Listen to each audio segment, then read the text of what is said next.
What is the growth of Anduril? Recent funding valuing the company at more than $30 billion. Anduril is helping to build the military of the future. So we're 8 years-ish in. We're at about 7,000 employees. We have consistently doubled revenue like every year. Over $1 billion, we're still doubling revenue. Nearly everything we're doing is around this future of a more disconnected, more autonomous battlefield, right? Like that's like a core part of the thesis we have. We've been able to build up a software platform, all the components you would need from sensors, from compute, from networking systems, like communications, all this stuff enables us to go really fast. Worldwide, we're in a period where things are just geopolitically more unstable. People like to talk about this, that we're in this time of peace, but it doesn't seem all that peaceful to me. We set up this company to have an impact on the world, to change deterrence, to change the trajectory of where defense was going. Feels like it is really happening now. Like it feels like we're at the scale and size that this is really moving the needle. And you're creating a lot of financial momentum around it too, with rumors of IPOs and fake SPVs. Yeah, the fake SPVs are great. Everyone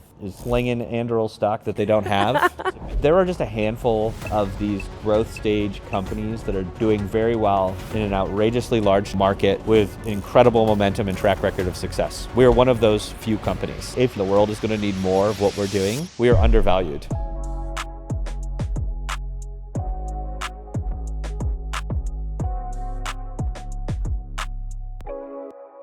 Ryan, welcome to Sourcery. Thank you. Thanks for having me. Thanks for having me at Anduril. Yeah, it's a pretty cool campus. It's like tons of energy, old LA Times printing press. It's a very awesome space. I've had so much fun interviewing each of the founders today, and I've asked, I think most of them, if not all of them, what their favorite product is. So let's start with that. What's your favorite product? Right now, I am probably most excited about the autonomous fighter jet because it is pretty wild, pretty first of its class, and it's just like a big plane. Like airplanes are cool.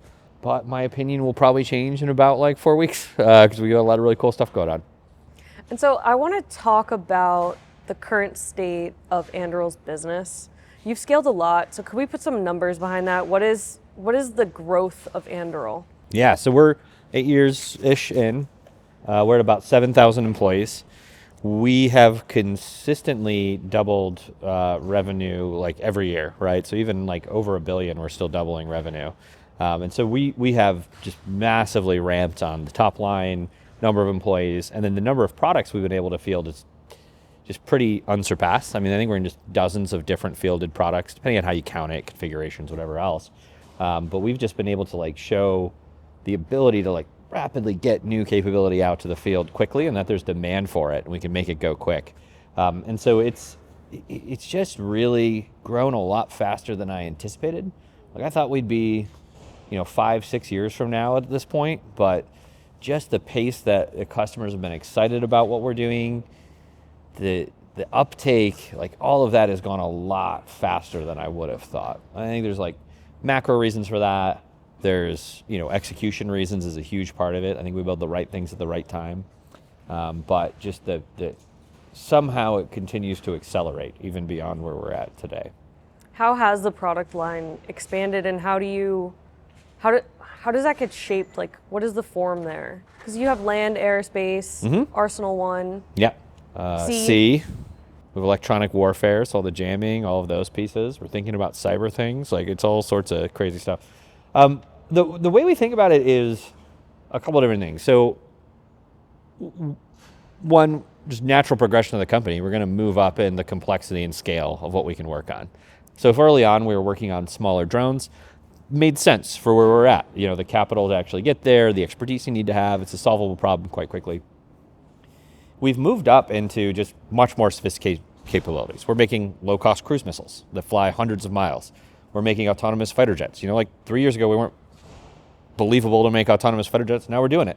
And we're going to have them be produced in a production facility in like months from now. So just the physical scale, the complexity, everything we're doing, we're able to mount harder and harder things. It reminds me of like, the Tesla progression through, like a hand-built Roadster that was limited edition, through to increasing sophistication on production, design, all these pieces. So you kind of have that angle. Then the other piece of this is what is believably going to be a good, big enough business to justify us being into. that bar has raised over time. Like the scale of the business we need to go after has gone up. But the parts that have held true are, we've got to be able to see real adoption within like 3 to 5 years, right? We're not working on things that are 10 years out. That's just not where we're at. We've got to see the ability to get real traction in the next few years. We've got to have like a technical edge of like, why would we be able to do this better? Either on production, on software, on hardware, what is the insight we have? And the government's got to want to buy it, right? At the end of the day, we don't have that many customers, and they've got to be at a point in their life cycle where they're investing in this type of capability now. So you could have made small drones 10 years ago and tried to sell them to the government. A lot of people did. Not that many of those businesses are around anymore because the government was not ready to move out at any meaningful scale at that time.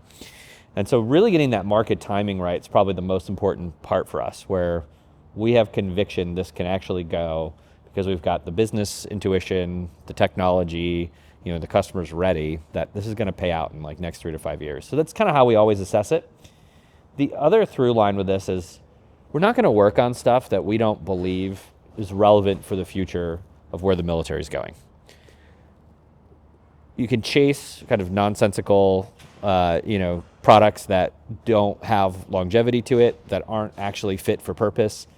Maybe you can make some money off of it for like a few years, but if you're not actually aligned to where the government's going to be, where the military is going to be 10 years from now, it's not going to work out. So everything we're doing, we are constantly validating this is something that would actually be dominant in the long term. This actually makes sense to integrate into the military. And if you're right on that, it tends to work out in the long run, right? It may not work out immediately, but over the long run, you will be successful. And you're also doing it with very competitive efficiencies against competitors and primes. Yeah. I mean, I often think we're, it's like, are we as good as we would like to be in terms of like beating the best commercial companies and getting things out to market? Not always, but defense is a very unique world where you're going to build a lot of different products at relatively low volumes. Like that's actually a very strange world to live in. Compare it with like, a Tesla or an Apple, where they're going to build an outrageously high rate of these products, and like saving 2 seconds off your production time can mean significant amounts of savings, or you can get out much more of the system. We're in a very different world. When we've thought about manufacturing, with production, with all these things, this idea of how do we have the ability to sustain very high mix of products, relatively low rate, and be extremely flexible, that cross-cuts everything we're thinking about. And then the other side of this is we've had this through line of nearly everything we're doing is around this future of a more disconnected, more autonomous battlefield, right? Like that's like a core part of the thesis we have. So we've been able to build up a software platform, all the components you would need, from sensors, from compute, from networking systems, like communications, all this stuff that enables us to go really fast when we get onto a new capability. So we're not inventing all the software from scratch. We're not inventing all the hardware from scratch. We've got this toolkit and baseline that we refine and build on over time. So this enables us, again, if you live in this world where you're going to have a lot of products and you're going to have to field them fast and you're going to have to mature them fast, it's the only strategy that's going to work. You've got to keep this sort of recipe, this toolkit of components that you can bring to bear very, very fast. And then you need the software to tie them all together, and that's Lattice for us, that core software that makes everything smart and work together. So we've taken a strategy that's quite different than what a lot of the traditional players have done, right? That's expensive, that's hard. It takes a lot of conviction that you're building the right things. You got to get it right. There's no like short-term feedback on it. You just got to have belief of where this is going to go and invest in it. How do you price the products? Yeah, so highest level, our view should be, these should be cheaper, right? Like if we're working on something, we should be coming in at a fraction of the cost of the alternative approaches. We can get there through, the fact that we're using commercial off-the-shelf components or things we've invested in, cheaper production processes, and really just designed it with cost in mind. Like so that's kind of a baseline we start with. But yeah, pricing with the government is a mess. Like it's incredibly complicated. There's a huge art to it. Sometimes they want to see your cost and your price reasonable. Sometimes they'll just use other price justification. It really is all over the place how you actually sort of allowed to price these things intelligently. But our view of this is it should get to a rational place that every other industry has gotten to, which is we would prefer to work on things where we charge a fixed price and there's a, kind of a sustaining fee to this, right? Like I'm paying year over year for upgrades and everything else. And that's how the software gets better. That's how your systems get better. It's a very rational win-win outcome. And we also like models where if it doesn't work, we don't get paid.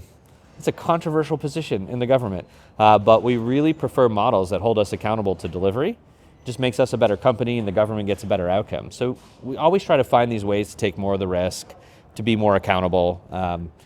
That works really well for us. And I think it's a win-win scenario versus the traditional approach where it's like the government took all the risk and you get a fixed profit fee. That's a disaster. Like everything just gets more complex and more expensive. It doesn't work out. Secretary Hegseth was just here, had a big visit. Yeah. And he was also just at the Reagan National Defense Forum. I'm curious, from the visit and then also his remarks at the forum, how do you now view this kind of like new world of war? And do you think it's being embraced in a way that it wasn't before? The main change he's driving at is when you look at the industrial base, the ability to produce and the ability to get new capabilities out quickly is one of the most determinative aspects you can have as a defense department, right? It's a war department. And that's not where we're at, right? Like we've had a strategy for generations, which has been the decades-long technological edge is how we win, right? And the U.S. invested more, had better engineers, and capitalized it more efficiently to like get to that massive technological edge. And there is still a dimension of that, for sure.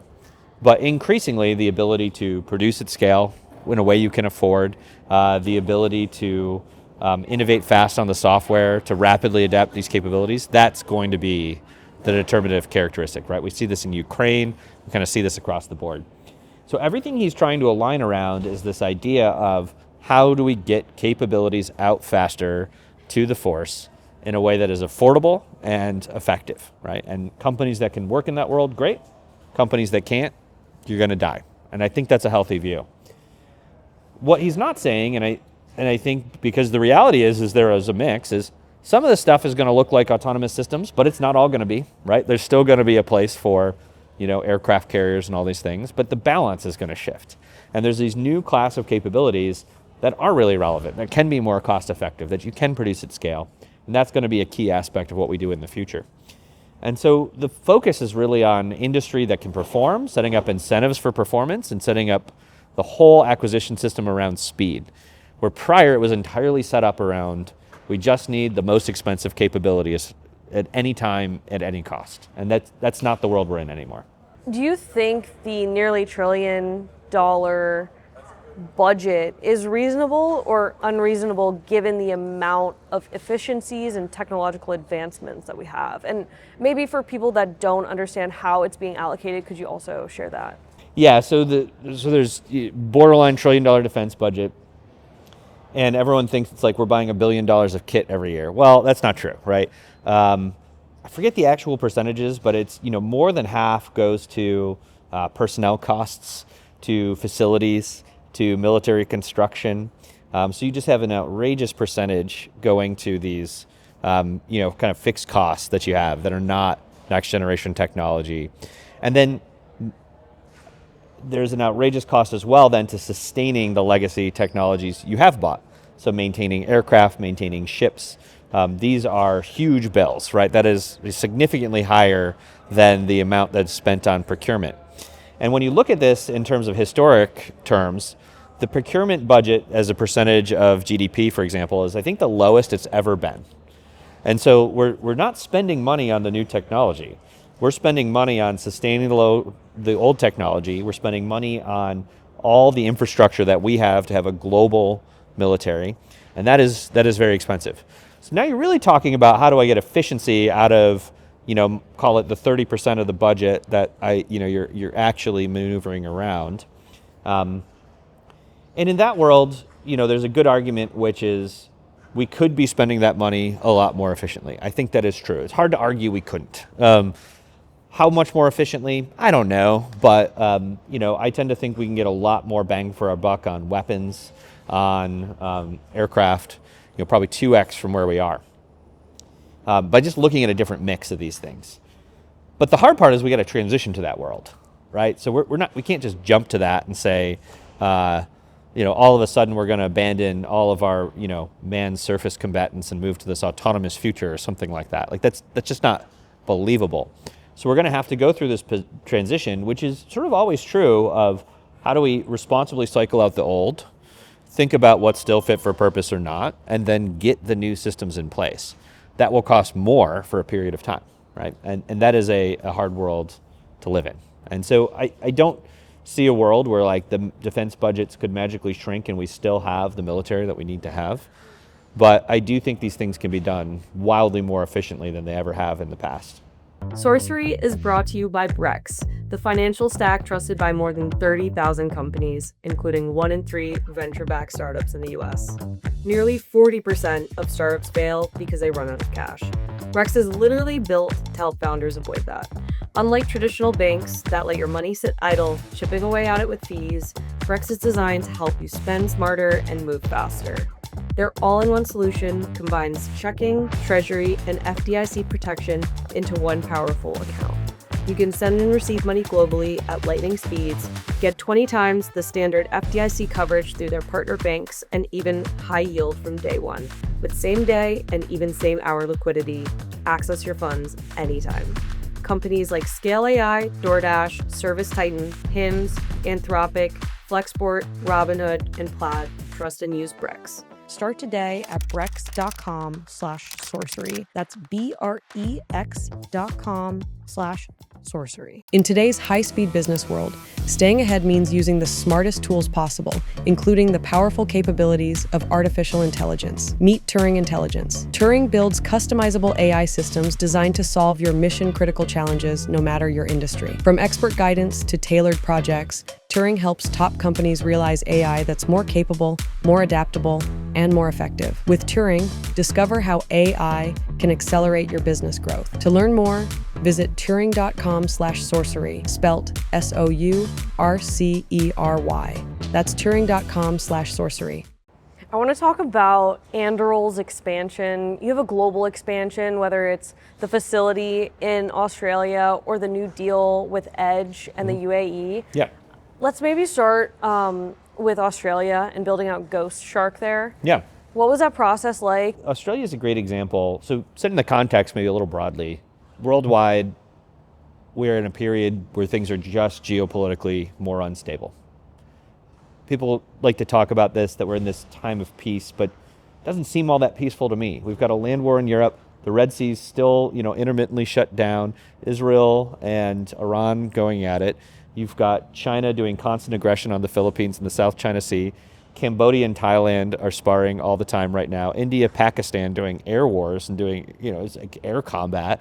I'm probably forgetting several of these going on right now. And so we're not in a time of peace, right? Like this is not a stable time. And so something has changed, right? Like there's this sense that a lot of the historic grievances, the political opportunism to use violence to get to your ends, that has changed. And every nation's reflecting it, where they're increasing defense spending, they're ramping up their own defense. And I think the view of what the U.S. is going to do or not do on everyone's behalf has shifted. I think the U.S. reasonably is saying, we're not going to go fight everyone else's wars. We're going to expect every nation to provide for their own defense. But that also does not imply the U.S. is backing away as the sort of security guarantor for the world, right? Like we still have the only blue water navy at scale that is able to project force anywhere in sort of multiple parts of the globe all the time, can guarantee international shipping and stability of the seas. So there's all these things we're still going to do as America that are very aligned to our interests and aligned to the system that we have. So that's the whole backdrop that's going on. There's a whole lot of other pieces to this. Nations are increasing their budgets. The security situation is deteriorating, and the U.S.'s role is shifting in a lot of this.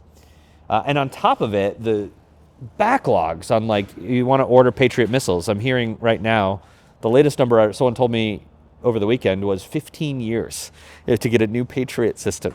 What does that even mean? I have no idea what that means, right? But it's call it even 5 to 7 for a backlog. You're this is crazy. So the U.S. isn't even a dependable producer anymore. Can't get the weapons in time.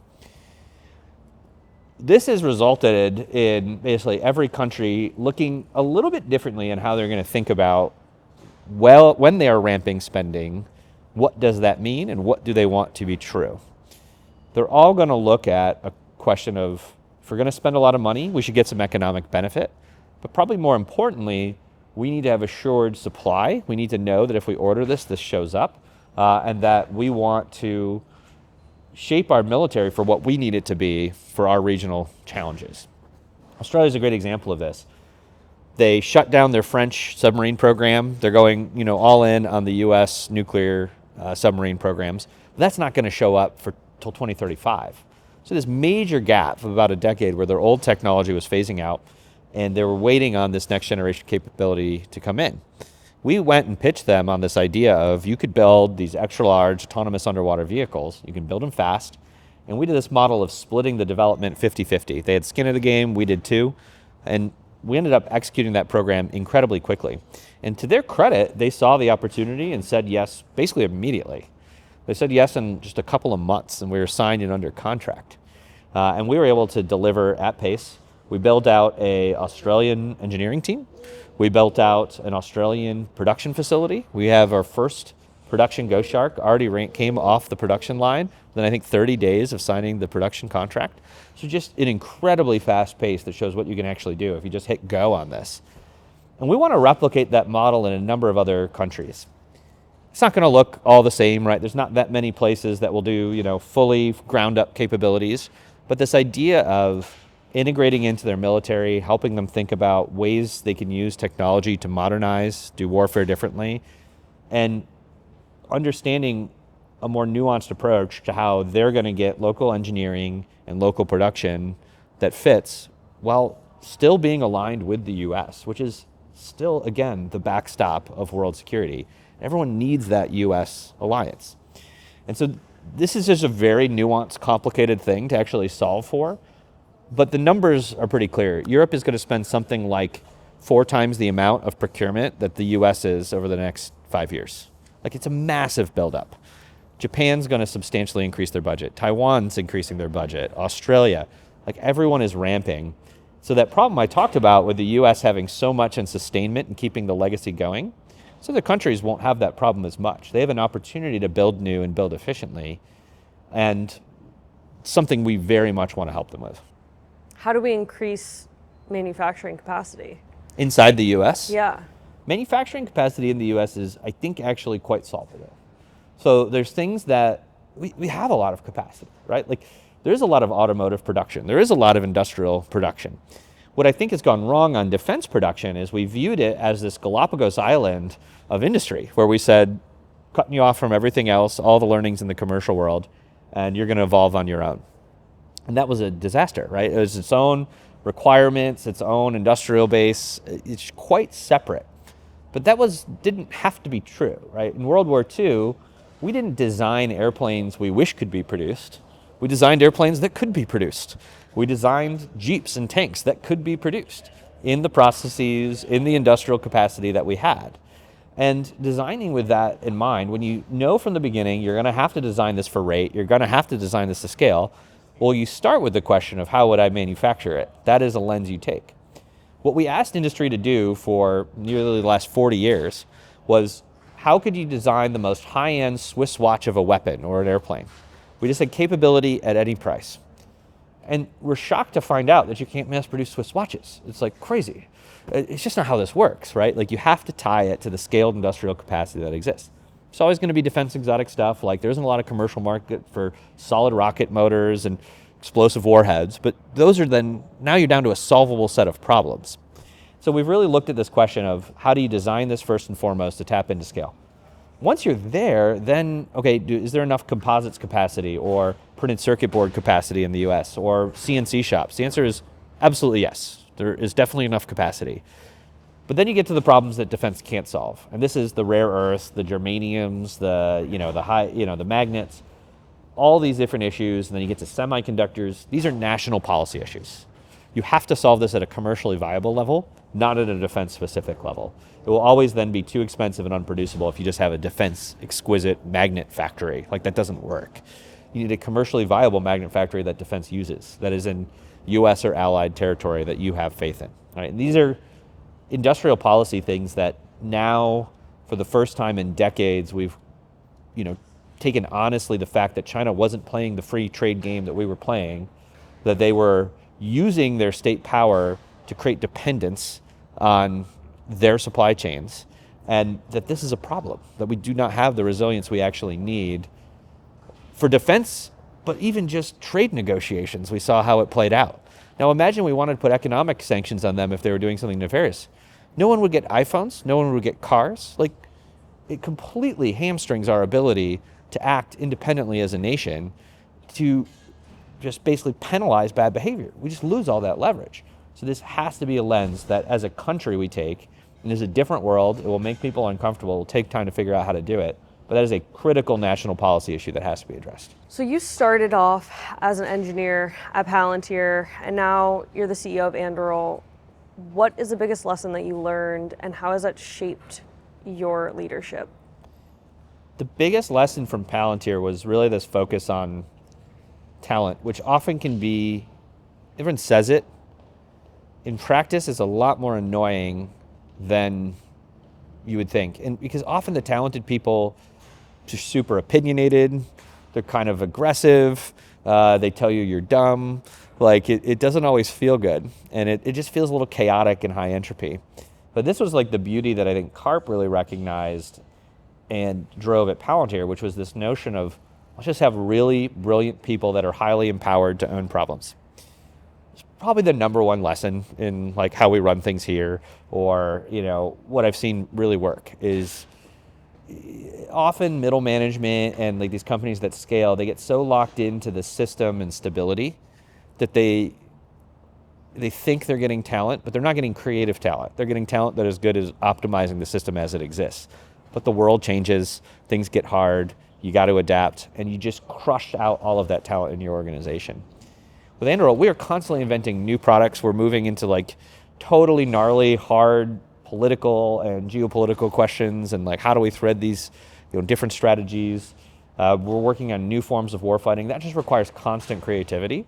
And if you don't have these just brilliant people and give them space to actually do what they need to do and have the right ideas, it doesn't really work. And so that's the number one thing that I think I really learned along the way. That it's probably one of the more non-obvious pieces that I think most people get wrong. Artistry and meritocracy. Artistry and meritocracy. There you go. So as we wrap up, what are you most looking forward to with Anduril? The next few years are going to see us, somehow it's just going to continue to accelerate. I didn't think it was possible. But because we've been successful, we're getting pulled into bigger and harder and crazier problems. And so over the next few years, we are going to become so involved in nearly every aspect of U.S. and international defense in a way that I think is going to be very positive for us, very positive for the world. But just the sheer scale and breadth that we will be operating at, that is extremely exciting for me. I just think we set up this company to have an impact on the world, to change deterrence, to change the trajectory of where defense was going. It feels like it is really happening now. It feels like we're at the scale and size that this is really moving the needle. And that is very exciting for me. Sourcery is proudly sponsored by Carta. Carta is transforming the private marketplace, connecting founders, investors, and limited partners through software purpose-built for private capital. Trusted by more than 65,000 companies in over 160 countries. Carta's platform of software and services lays the groundwork so you can build, invest, and scale with confidence. Carta's fund administration platform supports over 9,000 funds and SPVs, representing nearly $185 billion in assets under management, with tools designed to enhance the strategic impact of fund CFOs. For more information, visit carta.com/sorcery. That's carta.com/SOURCERY. Some of you may not have heard this yet, but our sponsor Public just launched something called Generated Assets, and it brings AI into investing in a way I've honestly never seen before. Here's how it works. You type in an idea like AI-powered supply chain companies with positive free cash flow, or defense tech companies growing revenue over 25% year over year. Public's AI then dispatches a swarm of agents that scan every single US stock, evaluates them, and instantly builds a custom index around your thesis.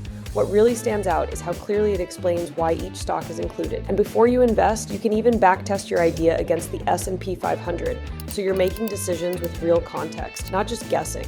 And beyond generated assets, Public lets you invest in stocks, bonds, options, crypto, all in one place. They'll even give you an uncapped 1% match when you transfer your investments over from another platform. If you want to build a portfolio that actually reflects your thesis, visit public.com/Sourcery, paid for by Public Investing. Full disclosures in the description.